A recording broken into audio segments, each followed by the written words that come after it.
ஒரு 30 நிமிட பேச்சு பற்ற வைத்த ஒரு சிறிய நெருப்பு ஒரு பெரிய காட்டையை பொசுக்கின மாதிரி இருக்குது. இது எப்படி பார்க்குறீங்க? அந்த அச்சத்தினுடைய விளைவாக மாநாடு முடிந்த 5 நாட்களுக்கு பிறகும் தொடர்ச்சியாக எங்கள் மீது அவதூறு பரப்பக்கூடிய வகையிலே எதிர்மறை விமர்சனங்களை அரசியல் கட்சி தலைவர்கள் முன்வைத்துக் கொண்டிருக்கிறார்கள். இல்லை, அதாவது காந்தி தாத்தான்னு சொல்லலையா, நேரு மாமான்னு சொல்லலையா, அன்னை இந்திரான்னு சொல்லலை. இப்போ இந்த வகையில் இந்த பட்டங்கள் எல்லாமே நான் குறிப்பிட்ட அத்தனை பட்டங்களுமே மக்கள் அந்தந்த தலைவர்களுக்கு அவர்களாக கொடுத்தது. அப்படி கத்தாதியடா, அப்படி கத்தாதி எனக்கு கேட்கும்போது தலைவிதின்னு கேட்குது. கத்தாத பூனை தன்னுடைய குட்டியை தன்னுடைய பல்லால் கவுவது போல இருக்க வேண்டும். அதுதான் ஆக்கப்பூர்வமான விமர்சனம். ரேடியோ சவுண்ட் 360 நேயர்களுக்கு வணக்கம். இது நேர்காணல் நிகழ்ச்சியில் இன்று நம்மோடு இணைந்திருப்பது தமிழக வெற்றி கழகத்தினுடைய மாநில கொள்கை பரப்பு இணைச் செயலாளர் பேராசிரியர் திரு சம்பத்குமார் அவர்கள் நம்மளோடு இருக்கிறாங்க.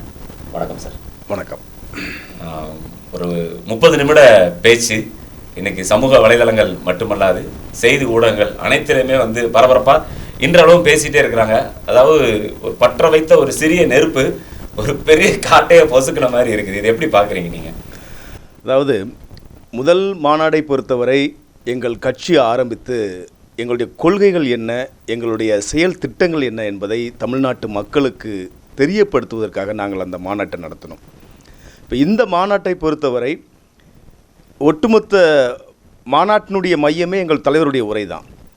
அப்போ அதில் என்ன இருக்கணும் அப்படின்னு சொல்லும் பொழுது, நாங்கள் யாரை எதிர்த்து அரசியல் செய்கிறோம் என்பதை ஏற்கனவே தெரியப்படுத்தியிருந்தும் கூட இன்னும் வெளிப்படையாக நாங்கள் யாரோடையும் கூட்டணி கிடையாது, எங்களுடைய கொள்கை எதிரி பாஜக, எங்களுடைய அரசியல் எதிரி என்பது திமுக, அதே நேரம் நாங்கள் அதிமுகவோடையும் கூட்டணிக்கு நாங்கள் செல்லப்போவதில்லை. 1967 எப்படி காங்கிரஸை வீழ்த்தி திமுக அண்ணா தலைமையிலான திமுக ஆட்சிக்கு வந்ததோ, 1977 எப்படி கலைஞர் திமுகவை வீழ்த்தி எம்ஜிஆருடைய அதிமுக ஆட்சியை பிடித்ததோ, அதே போல் அந்த வாகை சூடும் வரலாறு 2026 திரும்ப போகிறது என்பதை வெளிப்படையாக அறிவிப்பதற்காக இந்த மாநாடு மிக சிறப்பாக ஒரு மகத்தான வெற்றியை பெற்றிருக்கிறது. இந்த மாநாட்டிற்கு மக்கள் தந்த ஆதரவு உள்ளூரில் அல்ல, தமிழ்நாடு அளவில் அல்ல, தேசிய அளவில் சர்வதேச அளவில் எங்களுக்கு கிடைத்த அந்த ஆதரவு, எங்கள் மாநாட்டை பற்றி தொடர்ச்சியாக வெளிவந்த செய்திகள், இந்த கவனம் எல்லாம் ஆளும் திமுக உள்ளிட்ட அனைத்து தமிழ்நாட்டு கட்சிகளுக்குமே ஒரு அச்சத்தை ஏற்படுத்தியது. அந்த அச்சத்தினுடைய விளைவாக மாநாடு முடிந்த 5 நாட்களுக்கு பிறகும் தொடர்ச்சியாக எங்கள் மீது அவதூறு பரப்பக்கூடிய வகையிலே எதிர்மறை விமர்சனங்களை அரசியல் கட்சி தலைவர்கள் முன்வைத்துக் கொண்டிருக்கிறார்கள். ஆனால் மக்கள் அனைத்தையும் கவனித்துக் கொண்டிருக்கிறார்கள். மாநாட்டில் எங்கள் தலைவர் என்ன பேசினார், எதை முன்வைத்தார், மாநாட்டுக்கு பிறகு பிற கட்சித் தலைவர்கள் என்ன பேசி கொண்டிருக்கிறார்கள், எல்லாவற்றையும் மக்கள் உற்று கவனித்துக் கொண்டிருக்கிறார்கள். மக்கள் எங்கள் பக்கம் இருக்கிறார்கள் என்பதில் நாங்கள் ஆணித்தரமாக நம்புகிறோம். சார், இதில் முதல் மாநாட்டு கூட்டத்தின் போது விஜய் அவர்கள் ஒரு விஷயம் சொன்னார், எங்களுடைய அரசியல் ஒரு டீசெண்டான அரசியலாக இருக்கும் அப்படின்னு சொல்லியிருந்தார். இந்த 2வது மதுரை மாநாட்டில் பார்க்கும் பொழுது அந்த விஷயங்கள்லாம் மறந்து அவர் பேசியது போன்ற ஒரு தோற்றம் வெளியே இப்போ கிரியேட் ஆயிருக்கு. அதாவது இப்போ அங்கிள் ஸ்டாலின் அப்படின்னு முதல்வர்களை அவர் விமர்சித்ததாக இருக்கட்டும், அல்லது தன்னை சீண்டக்கூடியவர்களை இந்த சிங்கம் கதையை ஒப்பிட்டு சொன்னதாக இருக்கட்டும், இதெல்லாம் டீசென்ட் அரசியலா அப்படின்னு சொல்லி ஒரு சில பேர் கேள்விகள் முன்வைக்கிறாங்க. அதை எப்படி பார்க்குறீங்க? இல்லை, அதாவது காந்தி தாத்தான்னு சொல்லலையா, நேரு மாமான்னு சொல்லலையா, அன்னை இந்திரான்னு சொல்லலையா, இதில் புரட்சித் தலைவர் அம்மா அப்படின்னு சொல்லலையா, அண்ணா அறிஞர் அண்ணாதுரை அவர்களே அண்ணனாகவே எல்லாருமே சொன்னாங்க. அந்த அண்ணாங்கிறது அண்ணாதுரையோட ஷார்ட் ஃபார்ம் மட்டும் இல்லை, தந்தை பெரியார் சொல்லியிருக்கிறோம். இப்போ இந்த வகையில் இந்த பட்டங்கள் எல்லாமே நான் குறிப்பிட்ட அத்தனை பட்டங்களுமே மக்கள் அந்தந்த தலைவர்களுக்கு அவர்களாக கொடுத்தது. அதே வேளையில் அங்கிள்னு சொல்வது ஒரு கெட்ட வார்த்தை கிடையாது. ஏன்னா அந்த மாநாட்டில் எங்கள் தலைவர் என்ன சொல்லியிருக்கிறார், நான் இந்த தூத்துக்குடியுடைய ஸ்னோலின் தங்கை ஸ்னோலினுடைய தாயார் கூறிய செய்தியை அங்கே பதிவு செய்திருக்கிறார். அந்த அடிப்படையில் நான் தமிழ்நாட்டில் இருக்கக்கூடிய அனைவருக்குமே நான் ஒரு தாய்மாமனாக இருப்பேன் என்று கூறியிருக்கிறார். அதனால் அந்த வார்த்தை கெட்ட வார்த்தையாக இவர்களாக அர்த்தம் கற்பிக்க முயல்கிறார். இல்லை, சத்தியமாக அந்த நோக்கம் எங்கள் தலைவருக்கு கிடையவே கிடையாது.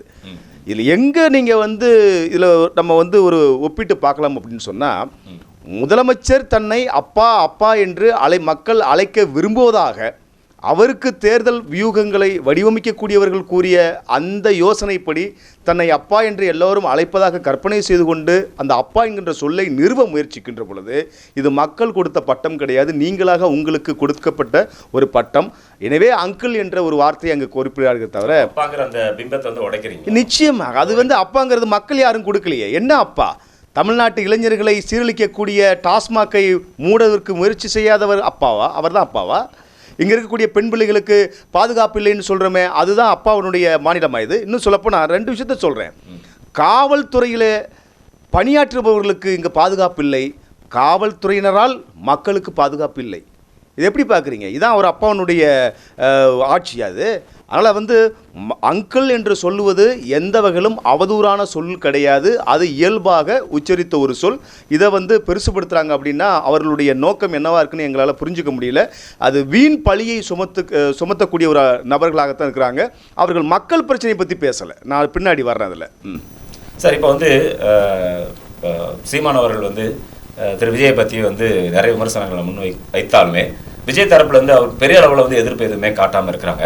அதே மாதிரி இப்போ வந்து திமுகவை பற்றி விஜய் அவர்கள் விமர்சனம் செய்யும் பொழுது திமுக தரப்பிலிருந்து விஜய் பெரிய அளவில் வந்து ரியாக்ட் பண்ணாமல் இருக்கிறாங்க. இப்போ நீங்கள் தமிழக வெற்றி கழகம் எப்படி வந்து சீமானை வந்து பெரிய அளவில் ரியாக்ட் பண்ணி அவர் பெரிய ஆளாக்கிற வேண்டாம் அப்படின்னு நினைக்கிற மாதிரி திமுக வந்து விஜய் பற்றி நம்ம திருப்பி ரியாக்ட் பண்ணுறதுனால விஜய் பெரிய ஆள் ஆயிடக்கூடாது அப்படிங்கிற மாதிரி நினச்சி பண்ணுறாங்களா இருக்கிறாங்களா எப்படி நினைக்கிறேன்? இல்லை, 2 கேள்வி இருக்குதுல்ல.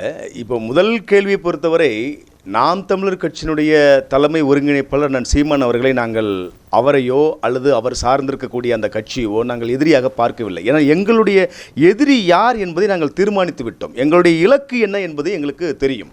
2026 சட்டமன்ற பொதுத் தேர்தலிலே தமிழ்நாட்டில் ஒரு பெருவாரியான வாக்குகளை பெற்று பெரும்பான்மையான இடத்திலே வெற்றி பெற்று நாங்கள் ஆட்சி கட்டில் எங்கள் தலைவரை அமர வைக்க வேண்டும் என்கின்ற ஒரு லட்சியத்தோடு நாங்கள் ஓடிக்கொண்டிருக்கிறோம். எங்களுக்கு கொள்கை எதிரி பாஜக, அரசியல் எதிரி திமுக என்பதில் எங்களுக்கு எந்த மாற்று கருத்தும் கிடையாது. இது தலைவரிலிருந்து கடைக்கோடி தொண்டன் வரை எங்களுக்கு தெரியும். ஆனால் நாங்கள் யாரை எதிர்க்க வேண்டுமோ அவர்களை எதிர்த்து கொண்டிருக்கிறோம். யாரை நாங்கள் வந்து ஆதரிக்க வேண்டுமோ அவர்கள் வந்து எங்களை தலைவரை முதல்வர் வேட்பாளராக ஏற்றுக்கொண்டு வருபவர்களை நாங்கள் ஆதரிப்போம். ஆனால் எங்களை எதிர்வரை விமர்சனம் மட்டுமே வைக்கக்கூடிய, அதாவது ஒரு அறிஞர்கள் சொல்லுவாங்க, விமர்சனம் என்பது எப்படி இருக்கணும்? பூனை தன்னுடைய குட்டியை தன்னுடைய பல்லால் கவுவது போல் இருக்க வேண்டும். அதுதான் ஆக்கப்பூர்வமான விமர்சனம். ஆனால் பூனை தன்னுடைய பற்களால் இரையை கடிப்பது போல வரக்கூடிய விமர்சனங்கள் நாம் கண்டுகொள்ளாமல் சொல்லணும். ஆக்கப்பூர்வமான, நேர்மறையான ஆக்கப்பூர்வமான விமர்சனங்கள் எங்கள் மீது வைத்தால் அதில் உண்மையிலே ஒரு அர்த்தம் இருந்தால் நாங்கள் எடுத்துக்கொள்ளலாம். எனவே அண்ணன் சீமான் அவர்களை பொறுத்தவரை நாங்கள் பெருசாக ரியாக்ட் பண்ணுறதுக்கு நாங்கள் வந்து அதை எங்களுக்கு அவர் எதிரி கிடையாது. அதே நேரத்தில் நீங்கள் 2வது ஒரு கேள்வி கேட்டீங்க தொடர்ச்சியாக, திமுக கண்டுகொள்ளலன்னு சொல்லி. திமுகவில் இருக்கக்கூடிய பல்வேறு அமைச்சர்கள் கடந்த வாரங்கள் வந்து நீங்கள் 5 நாட்களாக அவர்கள் ஒவ்வொரு பேட்டியிலும் பேசி வருவதை நீங்கள் பாருங்கள். முதல்வர் உள்ளிட்ட அமைச்சர்கள், எம்எல்ஏக்கள் உள்ளூரில் இருக்கவங்க கூட தொடர்ச்சியாக பேசிகிட்டு இருக்கிறாங்க. இன்னும் சொல்லப்போனால் திமுக நேரடியாக எங்களை எதுவும் பேசாமல் பல்வேறு பெய்டு நியூஸ் மூலமாக, பல்வேறு ஊடகங்கள் மூலமாக எங்களை வந்து தொடர்ந்து விமர்சனம் செய்வதை அவருடைய முழு நேர வேலையாக வைத்திருக்கிறார்கள். ஏன்னா திமுகவுக்கு தான் இன்றைக்கி அச்சம் அதிகம். மற்ற எந்த கட்சியும் விட தமிழ்நாட்டில் திமுகவுக்கு தான் இருக்கின்ற அதிகாரத்தை நாம் இழந்துவிடக்கூடாதே என்கின்ற பதற்றத்தில் இருக்கிறார்கள். அந்த பதற்றம் தான் அவர்களை வந்து பல்வேறு விதமான எதிர்மறை விஷயங்களை செய்ய தூண்டுகிறது. அவர்கள் செய்து கொண்டே இருக்கிறார்கள். ஆனால் அதையும் நாங்கள் கண்டுகொள்ளவில்லை. எங்களுக்கு மக்கள் பிரச்சனை முக்கியம். அந்த மக்கள் பிரச்சனைகளை சரி செய்வதற்கான அதிகாரம் எங்களுக்கு முக்கியம். ஏன்னா அரசியலை நாங்கள் வந்து பொழுதுபோக்காகவோ அல்லது பணம் சம்பாதிக்கக்கூடிய தொழிலாகவோ நாங்கள் நினைத்து கொண்டு இங்கே தலைவர் வரல. ஏற்கனவே அவருக்கு பணமும் புகழும் இருக்கின்றன. எனவே மக்களுக்கு நல்லது செய்ய வேண்டும். அந்த நல்லது செய்வதற்கு அதிகாரம் வேண்டும். ஒரு ஜனநாயக நாட்டில் அதிகாரம் என்பது தேர்தல் மூலமாகத்தான் கிடைக்கும் என்பதை உணர்ந்து எங்கள் தலைவர் களத்தில் இருக்கிறார். சார், இப்போ வந்து உங்களுடைய கொள்கை எதிரி பாஜக அப்படின்னு சொல்கிறீங்க. இப்போ தமிழிசை சவுந்தரராஜன் அவர்கள்ட்ட வந்து இதை பற்றி சொல்லும் பொழுது கொள்கை எதிரி நாங்கள் தான், பாஜக தான் அப்படின்னு சொல்லி அவர் சொல்கிறார். அவங்களோட கொள்கை தான் என்ன, அதை முதல்ல வந்து சொல்லுங்கள் அப்படின்னு கேட்குறாங்க. அந்த மாதிரி நிறைய பேர் கேட்குறாங்க, கொள்கை தான் என்ன, தாவேக்கரோட கொள்கை என்னன்னு தைரியமாக பட்டியல் எடுங்க பார்ப்பான்னு சொல்லி யூடியூப்லேயே பார்த்தீங்கன்னா நிறைய கமெண்ட்டில் வந்து அதான் வந்து பரவலாக வந்துட்டே இருக்குது. கொள்கை தான் என்ன சார்? அந்த மாதிரி இதுவரைக்கும் தெரியாதவங்களுக்கு உங்களால் இல்லை. அதாவது கட்சி ஆரம்பித்தது 2/2/2024. அன்றைக்கு நீங்கள் கடந்த ஆண்டு பிப்ரவரி மாதம், மார்ச் மாதம், ஏப்ரல் மாதம், மே மாதம் இந்த கேள்வி நீங்கள் கேட்டிருந்தால் சொன்னால் உண்மையில் அன்றைக்கி நாங்கள் கொள்கைகளை வெளிப்படையாக அறிவிக்கவில்லை. ஆனால் கடந்த 2024 அக்டோபர் மாதம் 27ஆம் தேதி விழுப்புரம் மாவட்டம் விக்கிரவாண்டி அருகே வி சாலையில் 10 லட்சத்துக்கும் மேற்பட்டோர் கூடியிருந்த அந்த முதல் மாநில மாநாட்டிற்கு பெயரே கொள்கை திருவிழா.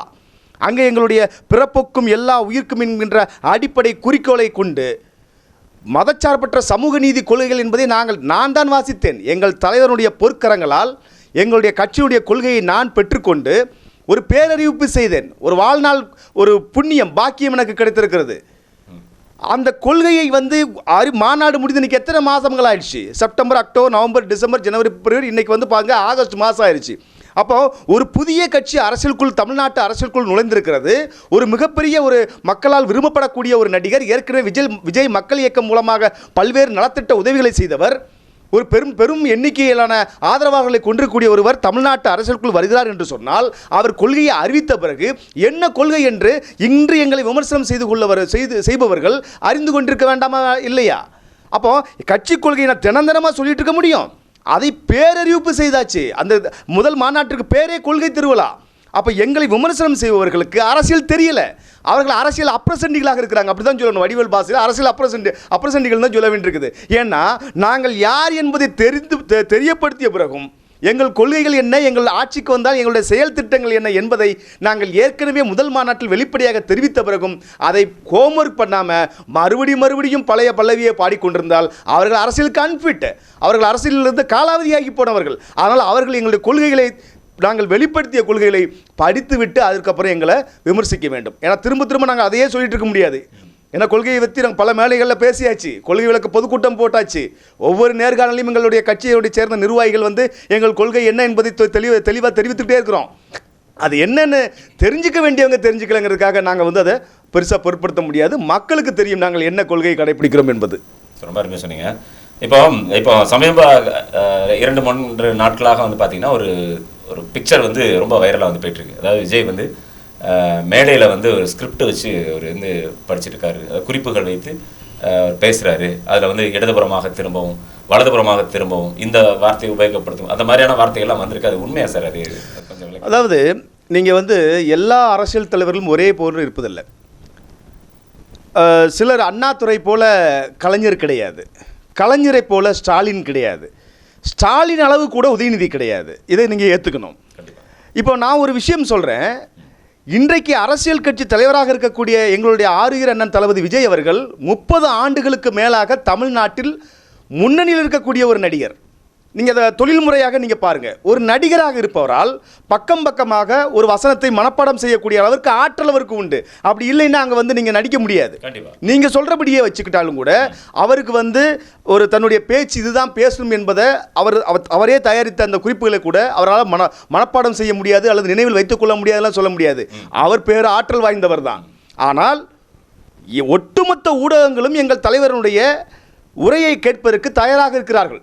எல்லா அரசியல் தலைவர்களும் அன்றைக்கு கடந்த வாரம் நடந்த மாநாட்டில் எங்கள் தலைவர் என்ன பேசுவார் என்பதை குறிப்பிடுத்திக் கொண்டிருக்கிறார்கள். அரசியல் விமர்சகர்கள், பத்திரிகையாளர்கள், அரசியல் தலைவர்கள் எல்லாரும் பார்த்துட்டு இருக்கிறாங்க. அப்போ ஒரு வார்த்தை கூட அந்த இடத்தில் தவறுதலாக போய்விடக்கூடாது என்கின்ற கூடுதல் கவனம் அது எங்கள் தலைவர் அவர் தயாரித்த உரை. தான் என்ன பேச வேண்டும், இந்த மக்களுக்கு எதை வெளிப்படுத்த வேண்டும் என்பதை எங்கள் தலைவருக்கு தெரியும். அதை அவரால் பேப்பர் இல்லாமல் பேசுவதற்கெல்லாம் தெரியாதவர் கிடையாது. நீங்கள் இன்றைக்கி முதலமைச்சர் பேசுகிற பேச்சு, கவர்னர் பேசுகிற பேச்சு, ஒவ்வொரு பல்கலைக்கழகத்திலும் பட்டமளிப்பு விழா, ஒரு பேராசிரியர் பட்டமளிப்பு விழாவில் ஒவ்வொன்றுமே துணைவேந்தருடைய உரை, பதிவாளருடைய பேச்சு, அதே போல் அங்கே இருக்கக்கூடிய சிறப்பு விருந்தினுடைய பேச்சு எல்லாமே பிரிண்டட் ஃபார்மில் அந்த போடியத்தில் மேடையில் இருக்கும். நீங்கள் இன்றைக்கி ஜனாதிபதி பேசுகிறாருன்னா அது பிரிண்டட் ஷீட்டில் தான் இருக்கும். இது புதுசு கிடையாது. பேப்பர் இல்லாமல் நான் மனப்பாடம் பண்ணி பேசுகிறேன் அப்படிங்கிறது ஒரு பெரிய சாதனையும் கிடையாது. எனவே குறிப்பு வைத்துக் கொள்வது என்பது ஒரு கூடுதல் கவனமே தவிர அவருக்கு தெரியாமல் அவருக்கு இயலாமல்லாம் கிடையாது. அது முன்கூட்டியே திட்டமிட்டு தயாரிக்கப்பட்ட உரை, எங்கள் தலைவரால் தயாரிக்கப்பட்ட உரை. நான் என்ன பேச வேண்டும், இந்த மக்களுக்கு எதை வெளிப்படுத்த வேண்டும், எந்த வார்த்தையை பயன்படுத்த வேண்டும் என்று அவர் தனக்கு ஒரு பலமாக வைத்துக் கொண்டிருக்கிறார். இதில் ஒன்றும் தவறு கிடையாது. எல்லா இடங்கள்லையும் உண்டது தான். ஒரு பேராசிரியர் வகுப்புக்கு போனார்னா குறிப்பு இல்லாமல் போக மாட்டார். அந்த அடிப்படையில் தான் இது. அதனால் இது இந்த குறிப்பு வைத்துக்கொள்வதை நாங்கள் வரவேற்கிறோம். அதே மாதிரி அதான் சொல்கிறத பார்த்தா நல்ல பேச்சாற்றல் உள்ளவர்கள், மனப்பாடம் பண்ணி பேசுகிறவங்க தான் அரசியலுக்கு லாய்க்கு அப்படி சொன்னால் சாலமன் பாப்பையாவும் பட்டிமன்ற பேச்சாளர்கள் நிறைய பேர் இருக்கிறாங்க. இன்னைக்கு ஊருக்குள்ளே இன்னைக்கு கலக்கப்போவது யார், அஸ்தப்போவது யார் நிகழ்ச்சியில் விஜய் டிவியில் அவர்கள் தான் அரசியலுக்கு வரணும். அதான் நான் ஏற்கனவே வந்து ஒரு முறை கூட ஒரு அறிக்கையில் வெளியிட்டிருந்தேன். நாங்கள் சட்டமன்றத்திற்கு போவதற்கான அரசியலை பேசி கொண்டிருக்கிறோம், பட்டிமன்றத்தில் வந்து பேசுவது எங்கள் நோக்கம் இல்லைன்னு சொல்லி. அதனால் பட்டிமன்ற மேடைகளில் பேசுபவர்களெல்லாம் ஆகச்சிறந்த அரசியல்வாதிகள் கிடையாது. பேச்சு என்பது நீங்கள் நல்லா கவனிச்சுக்கோங்க. அவர் பேப்பரை வச்சுட்டு பேசுனாரா பேப்பர் இல்லாமல் பேசுனாங்கிறது முக்கியம் இல்லை. ஆனால் அவர் பேசிய பேச்சு தான் இன்றைக்கு பேசுபொருளாக இருக்கிறது. ஒரு வாரம் கழித்த பின்பும் இன்னும் தமிழ்நாடு முழுக்க தொடர்ந்து அனைத்து ஊடகங்களிலும், மரபு சார்ந்த அச்சு ஊடகங்களாக இருந்தாலும் சரி, அன்றைய இன்னைக்கு நவீன ஊடகங்களாக சமூக வலைதளங்களாக இருந்தாலும் சரி, அனைத்திலுமே எங்கள் தலைவர் பேசிய உரை தானே மீண்டும் மீண்டும் வந்துட்டு இருக்குது. அப்போ இதுதானே ஒரு நல்ல தலைவருக்கு எடுத்துக்காட்டு. நான் என்ன பேசுகிறேனோ அதுதான் இங்கே பேசுபொருளாக இருக்க வேண்டும் என்கின்ற ஒரு உருவகத்தை அவர் இன்னைக்கு ஏற்படுத்தியிருக்கிறார். அதுதான் இன்னைக்கு நடந்துட்டு இருக்குது. அதனால் இதை வரவேற்கத்தக்க ஒன்று தான். பேச்சில் என்ன இருந்தது என்கின்ற செய்தியும் இன்னைக்கு நீங்கள் குறிப்பாக கவனிக்கணும். அவர் எப்படி என்ன வச்சுட்டு பேசினாருங்கிற ஒரு பெரிய மேட்டரே கிடையாது. சார், இப்போ மாநாட்டு வந்து இப்படி நடத்துறதுனால வந்து மக்களுடைய செல்வாக்கு கூடுன்னு நினைக்கிறீங்களா? ரசிகர்கள் கூட்டம் வர்றாங்க, இதனால இதனுடைய எதிரொலியாக மக்களுடைய செல்வாக்கு அதிகரிக்கும் நினைக்கிறீங்களா? இல்லை, வந்தது ரசிகர்கள் கூட்டம் கிடையாது, எங்களுடைய தொண்டர்கள் கூட்டம். தொண்டர்கள் கூட்டத்தோடு சேர்ந்து பொதுமக்களுடைய ஆதரவும் அன்றைக்கு இருந்தது. மாநாடு போடுவது என்பது ஒரு அரசியல் வடிவம். அதான் நான் ஏற்கனவே சொன்னேன், முதல் மாநாடு என்பது எங்களுடைய கொள்கைகளை வெளிப்படுத்துவதற்கான மாநாடு. இரண்டாவது மாநாடு வாகை சூடும் வரலாறு எப்படி 67, 77 போல 2026 இருக்க போகிறது என்பதை வெளிப்படையாக எங்களுடைய அரசியல் நிலைப்பாடை நாங்கள் தெரிவிக்கக்கூடிய ஒரு மாநாடாக இருந்தது. இது மக்கள் மத்தியில் எழுச்சியை ஏற்படுத்தும், ஒரு புரிதலை ஏற்படுத்தும். அந்த அடிப்படையில் இந்த மாநாடு ஒரு மாபெரும் மகத்தான வெற்றியை பெற்றிருக்கிறது. சார், இப்போ ஒரு சமூக வலைதளத்தில் வந்து நான் ஒரு விஷயம் பார்த்தேன். அதில் வந்து பார்த்தீங்கன்னா ஒரு படத்தில் வந்து இப்போ நடிகர் ஜனராஜ் வந்து ஒரு காமெடி சீனு, அவர் கடையில் போயிட்டு ஒரு பேக்கரி ஸ்வீட் ஸ்டால் மாதிரி ஒரு கடைக்கு போயிட்டு ஒரு 1 கிலோ மிக்சர் போடுங்க, 1 கிலோ காரசேவை போடுங்க, 1 கிலோ ஸ்வீட் போடுங்க அப்படின்னு கடைக்காரர் ரொம்ப சந்தோஷப்படுவார். இவ்வளோ வாங்குறாரு அப்படின்னு நினச்சி பார்க்குறாரா, எல்லாத்தையும் ஒன்றா கலந்து அதுலேருந்து ஒரு 100 மட்டும் எடுத்துட்டாங்க அப்படின்னு சொல்லி கேட்பார். அந்த மாதிரி போன மாநாட்டில் வந்து அஞ்சலி அம்மாள், அண்ணல் அம்பேத்கர், கர்மவீரர் காமராஜர், வேலுநாச்சியார், இந்த மாதிரி எல்லாரையும் கலந்துட்டு இப்போ வந்து அண்ணா, எம்ஜிஆர் அப்படி எல்லாரையும் கலந்து வச்சு ஒரு கலவையாக பண்ணுறாரா அப்படின்னு சொல்லி ஒரு காமெடியாக வந்து இல்லை. அதாவது கொள்கை தலைவர்கள் என்பவர்கள் என்ன அப்படின்னா அவர்கள் நிரந்தரமானவர்கள். கொள்கை என்பது, பாலிசி என்பது என்ன, இது வந்து இட்ஸ் ஃபார் எவர். அதை நீங்கள் புரிஞ்சுக்கணும். கொள்கை தலைவர்கள் மாற மாட்டாங்க. அண்ணல் அம்பேத்கர் அப்படியே தான் இருப்பார் எங்கள் கட்சிக்கு, தந்தை பெரியார் அப்படியே தான் இருப்பார். அதே மாதிரி கர்ம வீரர் காமராஜர் அப்படி கடைசி வரைக்கும் எங்கள் கட்சியில் வந்து கொள்கை தலைவராக நீடிப்பார். வீரமங்கை வேலுநாச்சியார், சமூக சேவகர் அஞ்சலி அம்மாள், இவர்கள் கொள்கை தலைவர்கள், இவர்கள் வந்து மாற மாட்டாங்க. ஆனால் இந்த இடத்துல அண்ணா ஏன் தேவைப்பட்டார், எம்ஜிஆர் ஏன் தேவைப்பட்டார் என்றால், அன்றைக்கு 67 காங்கிரஸ் கட்சி இருந்த பொழுது, அந்த காங்கிரஸ் வலுவாக இருந்த பொழுது, விடுதலை பெற்ற பிறகு தொடர்ச்சியாக அவர்கள் தமிழ்நாட்டில் வெற்றியை பெற்று வந்த பொழுது, அவர்களை வீழ்த்துவதற்காக ஒரு இளைஞர் படை அன்றைக்கு அண்ணா தலைமையில் உருவானது. அது வந்து ஒரு தமிழ்நாட்டினுடைய அரசியலை புரட்டி போட்டது. ஒரு மாபெரும் மாற்றத்தை அன்றைக்கு அண்ணா ஏற்படுத்தியிருந்தார். அப்போ அது வந்து நடக்கவே முடியாது, காங்கிரஸை வீழ்த்தவே முடியாது, இந்தியாவிற்கு விடுதலையை பெற்றுத்தந்தது காங்கிரஸ் தான், காங்கிரஸில் வந்து ஆகச்சிறந்த தலைவர்களெல்லாம் இருக்கிறாங்க அப்படின்னு சொல்லும் பொழுது அன்றைக்கு அண்ணா ஒரு அரசியல் புரட்சியை ஏற்படுத்தினார். அதுதான் 1967. அதற்கு முன்பாக தமிழ்நாட்டில் நடந்த மொழிப்போர், அந்த மொழிப்போர் போருக்கான அந்த போராட்டங்களில் இழந்த உயிர்கள், இதெல்லாம் பெரிய வரலாறு இருக்குது. எனவே 67 அண்ணா செய்தது ஒரு அரசியல் புரட்சி. ஆனால் அதிர்ஷ்டம் அவருக்கு கை கொடுத்தது 67 ஆட்சியை. ஆனால் துரதிருஷ்டம் என்ன செஞ்சது, 2 ஆண்டில் ஒரு உயிரை பறிச்சிருச்சு. 69 தம்பி வா தலைமையேற்க வான்னு சொல்லி அண்ணா சொன்னது நாவலர் நெடுஞ்செழியன். ஆனால் அன்றைக்கி கலைஞர் கருணாநிதி அவர்கள் கட்சி ஆரம்பிக்கும் பொழுதே இல்லை, 5 பேர் ஆரம்பிக்கும் பொழுது அங்கே இல்லை, பின்னாடி தான் இருக்கிறாரு. ஆனால் புரட்சித் தலைவர் எம்ஜிஆருடைய துணையோடு அன்றைக்கு அதிகாரத்தை கைப்பற்றுகிறார், மீண்டும் ஒரு தேர்தலில் வெற்றி பெறுகிறார். ஆனால் எம்ஜிஆர் என்ன நினைக்கிறாரு, தான் யாரை விரும்பினோமோ, யாருடைய கொள்கையை ஏற்றுக்கொண்டோமோ, ஏன்னா திமுகவை வந்து மக்களிடத்தில் கொண்டு சென்றதில் எம்ஜிஆருடைய பங்கு பெரிய பங்கு. திமுகவினுடைய கொடியை, கொள்கைகளை தன்னுடைய உடையில், தன்னுடைய சினிமா பாடல்களில், வசனங்களில் வந்து கொண்டு போய் அடிமட்ட அளவில் சேர்த்த அந்த ஒரு உழைப்பிற்கு சொந்தக்காரர். அவருக்கு அந்த வலி இருந்திருக்கும், வேதனை இருந்திருக்கும். அண்ணா மறைவிற்கு பிறகு தன்னுடைய நண்பர் வந்து அண்ணாவுடைய ஆட்சியை தொடர்வார்னு சொல்லும் பொழுது, அது தொடரலையே, இது அண்ணா திமுகவாக இல்லையே, இது கலைஞர் திமுகவாக இருக்கிறதே அப்படின்னு சொல்லி அண்ணாயிசம் என்கின்ற ஒரு கோட்பாட்டை, அதாவது அண்ணா திராவிடர் கழகத்திலிருந்து திமுகவை ஆரம்பிக்கும் போது என்ன சொல்றாரு, திருமூலருடைய ஒன்றே குலம் ஒருவனே தேவன் அப்படிங்கிற கோட்பாட்டை முன் வச்சு மாநில சுயாட்சி உரிமை, இருமொழி கொள்கை, சமூக நீதி, இந்த மாதிரி விஷயங்களை அடிப்படையாக கொண்டு ஆரம்பிக்கிறார். அப்போ எம்ஜிஆர் கட்சி ஆரம்பிக்கும் என்ன சொல்றாரு, எனக்கு கொள்கை என்பது அண்ணாயிசம் அப்படிங்கிறாரு. அதனால தான் அண்ணா அகில இந்திய அண்ணா திராவிட முன்னேற்ற கழகம், இது அண்ணாவுடைய திராவிட முன்னேற்ற கழகம்னு சொல்லிட்டு தொடர்ந்து ஜெயித்து வந்த திமுகவை வீட்டுக்கு அனுப்பி அன்றைக்கு 1977 மீண்டும் ஒரு தமிழ்நாட்டில் ஒரு அரசியல் 10 ஆண்டுகளுக்கு பிறகு ஒரு அரசியல் புரட்சி, ஒரு மறுமலர்ச்சி ஏற்பட்டது. அதுக்கு 3 அவர் வந்து சாகிற வரைக்கும் திமுகவில் ஆட்சிக்கு வர முடியல. 89 தானே கலைஞர் வந்து ஜெயிக்கிறார். அப்போ இந்த இருவரையும் நாங்கள் இந்த மாநாட்டில் அண்ணாவையும் எம்ஜிஆரையும் நாங்கள் மக்களுக்கு வெளிப்படுத்துவதற்கு என்ன நோக்கம் என்று சொன்னால், இதை 67 மாதிரி 77 மாதிரி 2026 இருக்கும், அந்த வாகை சூடிய வரலாறு மீண்டும் திரும்புகிறது என்பதை குறிப்பிடுவதற்காக எங்கள் தலைவர் அவர்களை அந்த மேடையிலே வெளிப்படுத்தினார். அதனால் கொள்கை தலைவர்கள் என்பவர்கள் நிரந்தரமானவர்கள், அதே நேரத்தில் இவர்கள் ஒரு குறியீடாக எங்களுக்கு பயன்பட்டிருக்கிறார்கள், அவ்வளோதான். சார், இப்போ எம்ஜிஆர் இருந்த அதிமுக, அப்புறம் ஜெயலலிதா அம்மையார் இருந்த அதிமுக, இப்போ எடப்பாடி அவர்கள் இருக்கக்கூடிய அதிமுக பலவீனம் அடைந்திருக்கணும்னு நினைக்கிறீங்களா? இதை வந்து தொண்டர்களே உணர்ந்திருப்பார்கள். இதை நாங்கள் எங்கள் வாயால் சொல்கிறத விட, ஏன்னா எம்ஜிஆர் காலத்தில் இருந்த அதிமுக எந்த அளவுக்கு வைப்ரண்டாக இருந்தது, இது வந்து ஃபர்ஸ்ட் ஜெனரேஷன். அதுக்கப்புறம் அன்னைக்கு எம்ஜிஆர் மறைவுக்கு பிறகு 89 தேர்தலில் அன்றைக்கு வந்து அதிமுக ஒரு தலைமையாக இல்லாமல் 2ஆக உறைஞ்சிருந்தது. அது அரசியல் அறிந்தவர்கள் அறிவார்கள். ஆனால் மீண்டும் அன்றைக்கு உண்மையிலே தியாக தலைவின்னு சொன்னால் அது VN ஜானகி. தன்னுடைய கணவர், தன்னுடைய மரியாதைக்குரியவர், தமிழ்நாட்டு மக்களுக்கு பிடித்தமான பொன்மன செம்மலுடைய கட்சி அழிந்து விடக்கூடாது, இரட்டை இலை சின்னம் முடங்கி விடக்கூடாதுன்னு சொல்லி அன்றைக்கு விட்டு கொடுக்கிறார். அன்றைக்கு இரும்பு பெண்மணியாக இருக்கக்கூடிய அம்மையார் ஜெயலலிதா அவர்கள் வந்து கட்சியை ஒருங்கிணைக்கிறார். அவருடைய காலகட்டம் என்பது அனைத்து இந்திய அண்ணா திராவிட முன்னேற்ற கழகத்துடைய 2வது ஜெனரேஷன். அது வந்து ஃபர்ஸ்ட் ஜெனரேஷன் வந்து எம்ஜிஆர்னா, செகண்ட் ஜெனரேஷன் வந்து அம்மா கையில் வருது. அவர்களுமே 91 தேர்தலில் கிடைத்த வெற்றியை அவர்கள் சரியாக பயன்படுத்தலை அப்படிங்கிறதும், அது 2001 வரும்பொழுது கூட மீண்டும் டெஸ்ட் மைஸ்மா சட்டங்கள்லாம் வந்து மக்கள் மீது ஒரு அதிருப்தி இருந்தாலும் கூட மாறி மாறி திமுகவும் அதிமுகவும் ஆட்சிக்கு வரும் என்கின்ற ஒரு சிந்தனையை வந்து 2011லையும் 2016லையும் தொடர்ச்சியாக 2 வெற்றிகளை பெற்று மோடியா லேடியா என்று கேட்கக்கூடிய அளவிற்கு இந்திய பிரதமருக்கே எதிராக நின்று அரசியல் செய்யக்கூடிய தைரியம் அவர்களுக்கு இருந்தது. எனக்கு கண்ணுக்கு எட்டியவரை எனக்கு எதிரிகளே இல்லை என்று சொல்லக்கூடிய அளவிற்கு அவர்களால் அந்த அம்மையாரால் சொல்ல முடிந்தது. இடஒதுக்கீடு இன்றைக்கி தமிழ்நாட்டில் சமூக நீதியில் எல்லாருமே பேசுகிறாங்க. இடஒதுக்கீட்டில் சில மாற்றங்களை கொண்டு வரணும்னு சொல்லும்போது, இடஒதுக்கீடு ஒன்றும் இரும்பு கோட்டை இல்லை அப்படின்னு சொன்னவர் அம்மா ஜெயலலிதா அவர்கள். எத்தனையோ மக்களை வாட்டக்கூடிய பிரச்சனைகளிலிருந்து அவர்களுக்கு தடை சட்டங்களை கொண்டு வந்தவர்கள், லாட்டரி தடை சட்டங்கள், அது முதன்மையாக நான் சொல்லுவேன். அப்போ அப்பேற்பட்ட அம்மையாருடைய ஆட்சி என்பது அதிமுகவுடைய 2வது ஒரு காலகட்டம்னு சொன்னால், நீங்கள் இந்த 2ஐயும் எப்படி வந்து ஐயா மாண்புமிகு முன்னாள் முதல்வர் எடப்பாடியாருடைய தலைமையில் இருக்கக்கூடிய அந்த 2016 வெற்றி என்பது அம்மையாருக்கு கிடைத்த வெற்றி, அது அம்மா ஜெயலலிதா அம்மாவுக்கு கிடைத்த வெற்றி. அவர் உயிரோடு இல்லை அப்படிங்கிறதுனால இவருக்கு கிடைத்ததுனால அவர் ஒரு ஆகச்சிறந்த மக்கள் தலைவர் அப்படின்னு சொல்லி நம்ம ஏற்றுக்க முடியாது. அது அதிமுககாரங்களே ஏற்றுக்க மாட்டாங்க. அதனால தான் தொடர்ச்சியாக அவர் தலைமையில் சந்திக்கக்கூடிய தேர்தல்கள் தோல்வி ஏற்படுது அப்படிங்கிறத அரசியல் விமர்சகர்கள் புரிஞ்சுக்குவாங்க. இதை நான் வந்து ஒரு அறுதியிட்டு சொல்லலை, இந்த பதிலை வந்து மக்களிடத்திலே விட்டுருவோம்.